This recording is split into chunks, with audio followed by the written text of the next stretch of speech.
sekaligus figur publik Richard Lee sebagai tersangka atas laporan yang dilayangkan Dokter Detektif Samira Farahnas terkait dugaan pelanggaran perlindungan konsumen dalam produk dan perawatan kecantikan.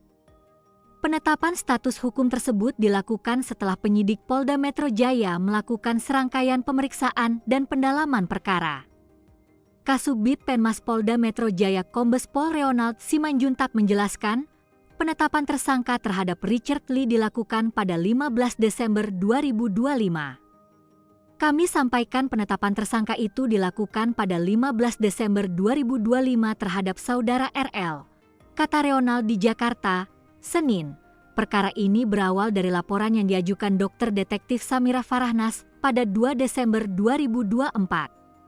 Dalam laporannya, Samira, yang dikenal aktif mengulas dan meneliti klaim produk kecantikan, menuding adanya dugaan pelanggaran terhadap ketentuan perlindungan konsumen, khususnya terkait informasi, promosi, serta praktik peredaran produk dan layanan perawatan kecantikan yang dinilai berpotensi merugikan masyarakat.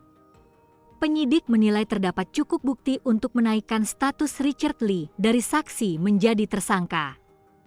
Proses penyidikan, menurut kepolisian, dilakukan dengan mengacu pada ketentuan hukum yang berlaku, termasuk Undang-Undang Perlindungan Konsumen. Namun demikian, polisi belum memerinci pasal-pasal yang disangkakan maupun bentuk dugaan pelanggarannya menjadi pokok perkara. Kasus ini menyedot perhatian publik karena melibatkan dua figur yang sama-sama dikenal luas di ranah kesehatan dan kecantikan. Richard Lee selama ini dikenal sebagai dokter sekaligus pengusaha dan kreator konten, sementara Samira Farahnas kerap tampil sebagai pengulas kritis terhadap klaim produk kecantikan yang beredar di pasar. Kepolisian menyatakan penyidikan masih terus berjalan. Sejumlah saksi telah dimintai keterangan dan tidak menutup kemungkinan adanya pemeriksaan lanjutan, termasuk terhadap ahli, guna memperkuat konstruksi hukum perkara tersebut. Polisi juga menegaskan akan menyampaikan perkembangan kasus secara terbuka kepada publik sesuai dengan tahapan penyidikan. Hingga berita ini diturunkan, belum ada keterangan resmi dari pihak Richard Lee terkait penetapan status tersangka tersebut.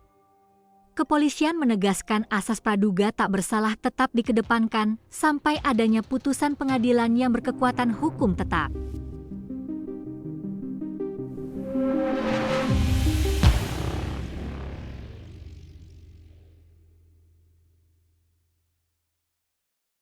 Download Tribun X sekarang, menghadirkan lokal menjadi Indonesia.